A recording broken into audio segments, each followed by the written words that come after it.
بسم اللہ الرحمن الرحیم۔ السلام علیکم دوستو، ویلکم ٹو اسلامک ورلڈ۔ اگر ابھی تک آپ نے ہمارے چینل کو سبسکرائب نہیں کیا تو چینل کو سبسکرائب کریں، ویڈیو کو لائک کریں اور اپنے دوستوں کے ساتھ شیئر بھی کریں۔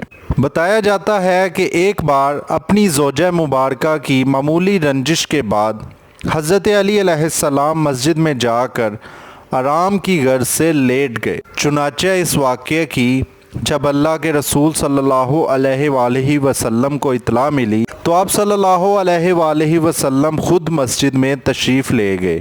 اس وقت حضرت علی علیہ السلام لیٹے ہوئے تھے اور ان کے پہلو سے چادر کا ایک حصہ ہٹا ہوا تھا اور ان کے جسم پر مٹی لگی ہوئی تھی۔ تو نبی اکرم صلی اللہ علیہ وآلہ وسلم حضرت علی علیہ السلام کے جسم کی مٹی پونچھتے جاتے اور فرماتے جاتے تھے، اے ابو تراب اٹھو، اے ابو تراب اٹھو۔